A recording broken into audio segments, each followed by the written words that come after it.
अस्सलाम वालेकुम, ducks level info में खुश आमदीद। मुअज़्ज़ज़ सामईन, उमर सीरीज़ एक्सप्लेनेशन उर्दू और हिंदी ज़बान में। आइए शुरू करते हैं किस्त नंबर 4। अबू अल हकम मजमा से खिताब कर रहा है, जिसमें कुरैश मक्का के तकरीबन तमाम सरदार मौजूद हैं। इसका कहना है, क्या तुम लोग गौर कर रहे हो कि मोहम्मद के पैरोकार हर गुजरते दिन के साथ बढ़ते चले जा रहे हैं। हज का वक्त अभी पूरी तरह ख़त्म भी नहीं हुआ, लेकिन तमाम अरब मोहम्मद को ना सिर्फ जानने लगे हैं बल्कि उसकी बातों पर कान भी धर रहे हैं। अगर हम यूं ही सिर्फ मशवरे और बहस ही करते रहे तो कुछ हासिल ना होगा, बल्कि अब वक्त आ गया है कि हम उसके खिलाफ कोई ठोस कार्रवाई करें, चाहे इसके लिए हमें हाशमी कबीले के साथ जंग ही क्यों न करनी पड़े। उमर खड़े होते हैं और अबू अल हकम की हाँ में हाँ मिलाते हैं। अबू अल हकम, तुम बिल्कुल सही कह रहे हो। जवाबन अबू अल हकम कहता है कि उमर, तुम तो बात भी मत करो। तुम हमेशा शुरुआत में मेरी हाँ में हाँ मिलाते हो और बाद में मेरे खिलाफ जाकर अपनी राय कायम कर लेते हो। जवाब में उमर कहते हैं कि मुझे आपकी कुछ बातें पसंद आई हैं और कुछ ऐसी हैं जिनसे मेरा इख्तलाफ है। जहाँ तक मोहम्मद के खिलाफ सख्त कार्रवाई वाली तजवीज़ है, मैं इसमें आपके साथ हूँ, लेकिन ये राय ज़्यादा मुनासिब नहीं कि हमें हाशमी कबीले के खिलाफ जंग करनी चाहिए। इससे कुरैश के कबीलों में ना इत्तफाकी पैदा हो जाएगी। उमर राय देता है कि ये झगड़ा मोहम्मद और उसके मानने वालों से है, जो सभी कबीलों से ताल्लुक़ रखते हैं।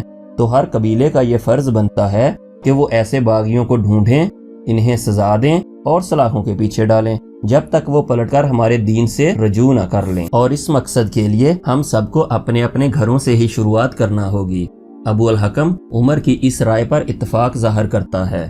उत्बा इब्न रबिया एक अलग तजवीज़ के साथ सामने आता है कि कहीं ऐसा तो नहीं कि ये सब करने के पीछे मोहम्मद का कोई ख़ास मकसद हो, जैसा कि बादशाहत, दौलत, औरत या फिर ऐशो इशरत। क्या अच्छा नहीं कि मैं उनके पास जाऊं और ये पेशकश उनके सामने रखूं, उनको जो चाहिए होगा हम उनको दे देंगे, बदले में वो ये सब करना छोड़ दे जो वो कर रहा है। सालिम ये बात सुनते ही भागता हुआ अपने वालिद हुज़ैफा इब्ने उत्बा के पास पहुंचता है और उनको खबर देता है कि आपके वालिद उत्बा इब्ने रबिया मालो दौलत और बादशाहत जैसी पेशकश लेकर रसूलुल्लाह सल्लल्लाहु अलैहि वसल्लम के पास गए हैं। उत्बा इब्ने रबिया रसूलुल्लाह सल्लल्लाहु अलैहि वसल्लम की खिदमत में हाजिर होकर बात करता है, ऐ मोहम्मद, आप बेहतर हैं या आपके दादा अब्दुल मुत्तलिब? अगर अब्दुल मुत्तलिब ज्यादा बेहतर हैं तो फिर वो उन खुदाओं की पूजा करते थे जिनको आप नहीं मानते, और अगर आप कहते हैं आप ज्यादा बेहतर हैं तो बताओ हम आपको कैसे ज्यादा बेहतर माने। आपकी वजह से हमारा दीन और हमारे लोगों का इत्तेहाद दोनों खतरे में हैं। उत्बा इब्ने रबिया रसूलुल्लाह सल्लल्लाहु अलैहि वसल्लम को मालो दौलत, बादशाहत और ऐशो इशरत की पेशकश करता है और बदले में दावते दीन तर्क करने का मुतालिबा रखता है। मजलिस में तमाम कुरैशी सरदार उत्बा इब्ने रबिया के बेचैनी से मुंतजर हैं। जैसे ही वो मोहम्मद से मुलाकात के बाद वहां पहुंचते हैं, अबू अल हकम बेसब्री से सवाल करता है, क्या खबर लाए हो? जवाबन उत्बा इब्ने रबिया कहता है कि वल्लाही, मैं जो कलाम मोहम्मद से सुनकर आ रहा हूँ, मैंने अपनी तमाम उम्र ऐसा कुछ ना सुना था। वो ना शायर है, ना नजूमी और ना ही जादूगर। फिर वो तमाम लोगों से मुखातिब होकर कहता है, ऐ लोगो, चाहो तो इस बात का सारा जुम्मा मेरे सर डाल दो, लेकिन मैं तुम सबको तनबीह करता हूँ कि मोहम्मद के काम में दखल ना दो। वल्लाही, वो मुआशरे में बड़े बदलाव लाने वाला है। अगर इस सब के बीच अरब उसको मार डालते हैं तो तुम्हारा मकसद वैसे ही पूरा हो जाएगा, और अगर वो फतह याब हुआ तो उसका मुल्क तुम्हारा मुल्क और उसकी इज्जत तुम्हारी इज्जत। अबू अल हकम कहता है, उसने अपनी बातों से तुम पर भी जादू कर दिया है। जवाबन अबू हुज़ैफा आगे बढ़ते हैं और तस्दीक करते हैं कि मेरे वालिद ने जो सलाह आपके सामने रखी है वही सबसे बेहतर है। अबू अल हकम मुखातिब होता है, अबू हुज़ैफा, अगर तुमको अपने वालिद की इज्जत की परवाह है तो क्यों ना तुम आज हम में बैठो और मशवरा दो कि हम इस मुश्किल घड़ी से कैसे नबर्द आजमा हों। अबू हुज़ैफा और सालिम से मुखातिब होते हुए अबू अल हकम मजीद कहता है कि क्या ये मुनासिब ना होगा अगर हम मोहम्मद के सहाबा को भूखा रखें, प्यासा मारें या सलाखों के पीछे डाल दें। जवाबन अबू हुज़ैफा सख्त रद्द अमल अपनाता है और कहता है कि रसूलुल्लाह ने तुम्हें सही नाम दिया है, तुम हो ही अबू जहल। इसी असना में अबू अल हकम और अबू हुज़ैफा में तकरार बढ़ते बढ़ते शदीद रुख इख्तियार कर लेती है। उत्बा इब्न रबिया मुदाखलत करते हुए अबुल हकम को तनबीह करता है कि हुज़ैफा मेरा बेटा है, तुम्हें हद में रहकर इससे बात करनी चाहिए। अबुल हकम शदीद रद्द अमल के साथ उत्बा इब्न रबिया से मुखातिब होता है कि तुमको मालूम था तुम्हारा बेटा अबू हुज़ैफा और सालिम मुसलमान हो चुके हैं, फिर भी तुमने इस सच को हमसे छुपाए रखा। अगर ये आपके काबू नहीं आ रहा तो इसको हमारे हवाले कर दो। जवाबन उत्बा इब्न रबिया कहता है, जिसने मेरे बेटे को छूने की कोशिश की मैं इसकी नाक मट्टी में रगड़ दूंगा। तो अबू अल हकम सालिम की तरफ इशारा करते हुए कहता है, ये तो आपका बेटा नहीं, इसको ही हमें सौंप दो। उत्बा इब्न रबिया जवाब देता है, अब वो मेरा पोता है। अबू अल हकम हाजरीन मजलिस को मुखातिब करके कहता है, ऐ लोगो, ये ना तो अपना बेटा हमें सौंपने के लिए तैयार है और ना ही अपना पोता।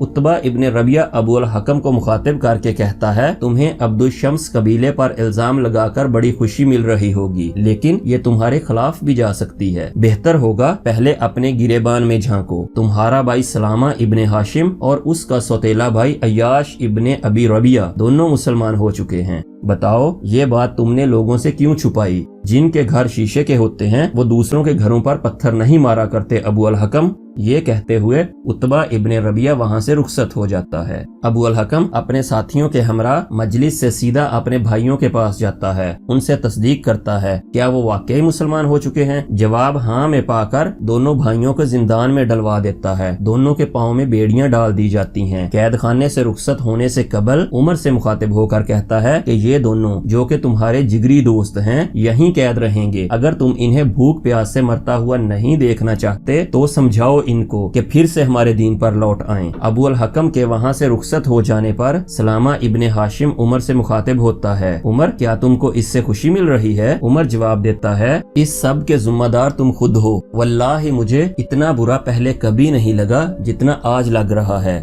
उमर इन दोनों को वापस लौट आने की तरगीब देता है। बदले में वो उमर को दावते हक पेश करते हैं।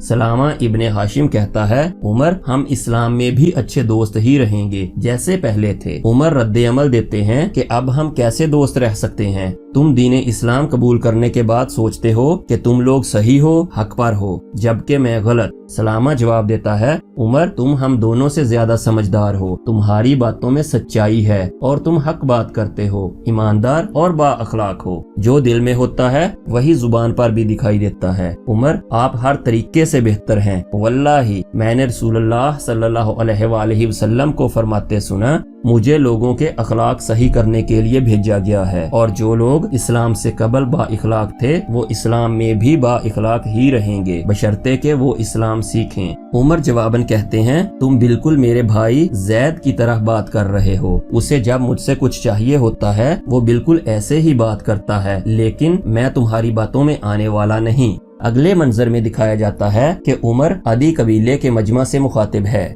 ऐ लोगो गौर से सुनो, ये कड़ा फैसला लेने का वक्त है। अब मजीद बर्दाश्त नहीं किया जा सकता। हमारी कौम के बड़ों ने फैसला किया है कि जिस किसी ने मोहम्मद का साथ दिया इस पर हमारी नजर रहेगी। अगर मुझे जरा भी इल्म हुआ किसी ने हमारे दीन की बेहुरमती की है तो उस पर मेरा शदीद अजाब बरसेगा जो दूसरों के लिए मिसाल होगा। मैं किसी में फर्क नहीं करूंगा, चाहे इसमें मेरा भाई, बहन या रिश्तेदार ही क्यों ना हो। नाफरमान को बख्शा नहीं जाएगा। यहाँ से दिलखराश मनाजर की इब्तिदा होती है। जो लोग दायरा इस्लाम में दाखिल हो चुके हैं उन पर जुल्म और सितम का बाजार गर्म कर दिया जाता है। मोहम्मद के मानने वालों को घरों से घसीट कर बाहर लाया जा रहा है, रस्सियों से बांधकर गली कूचों में खींचा जा रहा है, उन पर पत्थर बरसाए जाते हैं।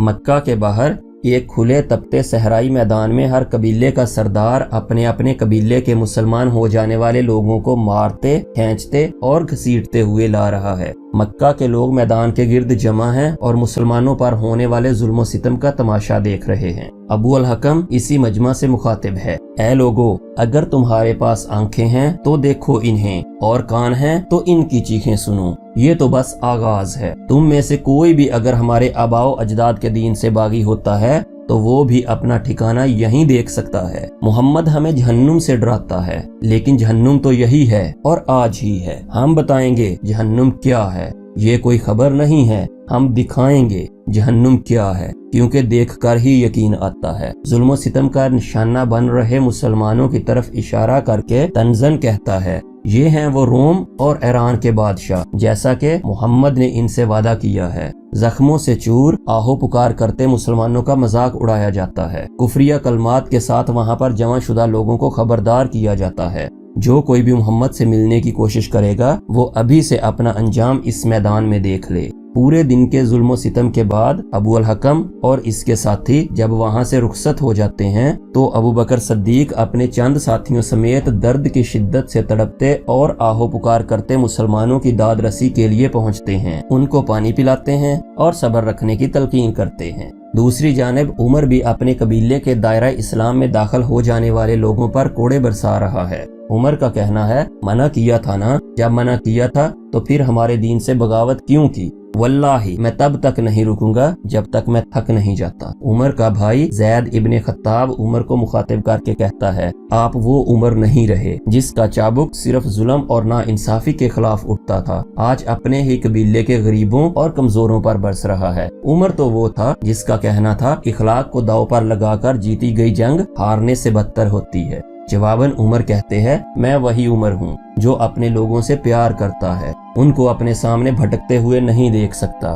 اگر آج میں ظالم دکھائی دے رہا ہوں تو اس لیے کہ میں لوگوں کو راستے پر لا سکوں۔ لوگوں کے صحیح مستقبل کے لیے ظالم بننا کوئی برائی نہیں۔ اگر کسی ایک موت سے ہزاروں زندگیاں بچائی جا سکتی ہوں تو وہ مجھے منظور ہے۔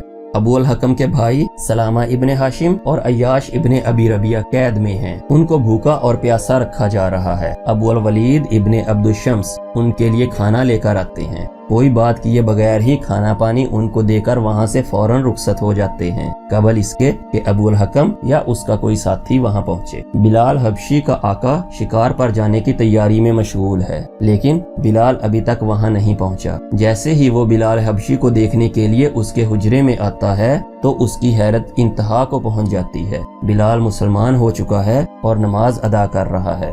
امیہ ابن خلف آپے سے باہر ہو جاتا ہے، بلال سے مخاطب ہو کر کہتا ہے، تم پر اب میرا عذاب ایسا برسنے والا ہے جو پورے عرب میں نہ کسی نے دیکھا ہوگا نہ سنا ہوگا۔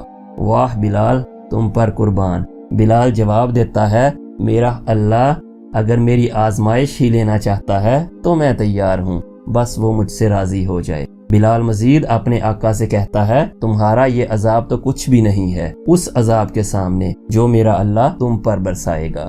امیہ ابن خلف غصہ میں اپے سے باہر ہو جاتا ہے، فیصلہ کرتا ہے کہ بلال کو مثالی عذاب دیا جائے گا جو سارا عرب دیکھے گا۔ چنانچہ بلال کو زنجیروں میں باندھ کر مکہ سے باہر اسی میدان کی طرف لے جایا جا رہا ہے جہاں باقی قریشی سردار اپنے اپنے قبیلے کے لوگوں پر ظلم کے پہاڑ توڑ رہے ہیں۔ بلال پر شب و ستم کرنے کے بعد اسے باندھ دیا جاتا ہے، کوڑے برسائے جا رہے ہیں، لیکن اس مرد مجاہد کی زبان پر اللہ اللہ کا ذکر جاری ہے۔ امیہ ابن خلف کہتا ہے کہ میرا عذاب صرف اس صورت میں رکے گا یا تو تم سہتے سہتے مر جاؤ یا واپس لوٹاؤ العات العزا کی طرف۔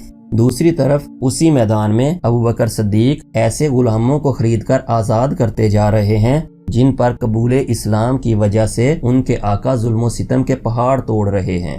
ناظرین، یہ مناظر اتنے پرسوز انداز میں فلمائے گئے ہیں کہ بے ساختہ زبان سے نکل آتا ہے، واہ ابو بکر صدیق رضی اللہ تعالی عنہ، اللہ آپ پر رحم کرے۔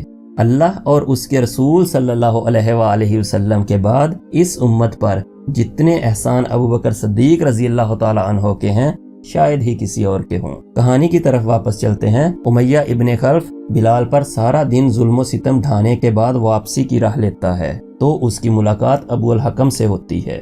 ابو الحکم سوال کرتا ہے، کیا تمہارے غلام نے تمہاری بات مان لی؟ امیہ ابن خلف، سنا تھا تم آج اسے تب تک مارو گے جب تک یہ واپس لوٹ نہ آئے۔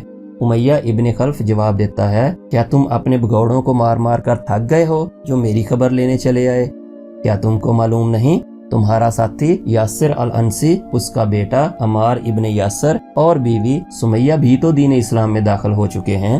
دکھایا جاتا ہے کہ بلال زخموں سے چور اپنے حجرے میں ہے، وحشی اس کے زخموں پر مرہم پٹی کر رہا ہے۔ وحشی کہتا ہے، امامہ کے بیٹے، مجھے اب سمجھ آیا کہ تم مذہب، اللہ، اسلام اور آخرت یہ سب باتیں کیوں کیا کرتے تھے۔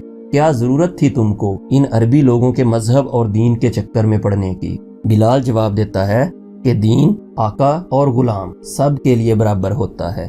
بلال وحشی سے کہتا ہے تم یہاں سے چلے جاؤ، اگر تمہارے مالک نے تم کو دیکھ لیا تو وہ تم پر ناراض ہوگا۔ وحشی بلال سے کہتا ہے کیا غلامی کافی نہیں تھی جو اپنے لیے یہ آزمائش بھی پال لی؟ کتنے بدقسمت ہو تم بلال۔ جواباً بلال کہتا ہے کہ بدقسمت تو امیہ ابن خلف ہے اور تم بھی، جن کے دلوں میں ایمان نہیں۔ بلال وحشی کو دین حق کی دعوت دیتا ہے، لیکن وحشی اس کی باتوں کو اہمیت نہیں دے رہا۔ کہتا ہے تم بس میری طرح ایک غلام ہی ہو اور غلام ہی رہو گے۔ بلال کہتا ہے کہ نہیں، میں خود کو آج امیہ ابن خلف سے آزاد محسوس کر رہا ہوں۔ یہ اسلام ہے وحشی، ایمان، جس سے آپ کا دل اور روح انسانوں کی غلامی سے نکل کر اللہ کے تابع ہو جاتے ہیں۔ بلال پر ظلم و ستم کا سلسلہ اگلے دن بھی جاری ہے۔ تپتی ریت پر لٹا کر اس پر بھاری پتھر رکھا جا رہا ہے۔ دین محمدی کو ترک کرنے کے لیے چابک مارے جا رہے ہیں، لیکن ان کی زبان سے نکلنے والا آہد امیہ ابن خلف کے غصہ اور بے بسی دونوں کو بڑھا رہا ہے۔ بلال کی آزمائش کامیابی کے اور بھی قریب تر ہوتی چلی جا رہی ہے۔ دوسری طرف ابو الحکم کے قہر کا سلسلہ یاسر الانسی اور سمیہ پر بھی شروع ہو گیا ہے۔ ابو الحکم یاسر الانسی کو کوڑے مارتے ہوئے کہتا ہے کہ ہم نے تم کو پناہ دی، تمہاری شادی کروائی، تمہارا آسرا بنے اور بدلے میں تم محمد سے جا ملے۔ عمار ابن یاسر کے سامنے اس کی ماں سمیہ کی بے حرمتی کی جاتی ہے، اس پر کوڑے برسائے جا رہے ہیں۔ عمار ابن یاسر کی کانپتی زبان سے بس اتنا ہی نکل رہا ہے، صبر امی صبر۔ سمیہ اپنے بند ہونٹوں اور بہتی آنکھوں کے ساتھ صبر کا پیمانہ کسی صورت لبریز نہیں ہونے دے رہی۔ ظلم و ستم کے نتیجہ میں پیدا ہونے والی آہوں اور سسکیوں کی گونج میں یہ قسط اپنے اختتام کو پہنچ جاتی ہے۔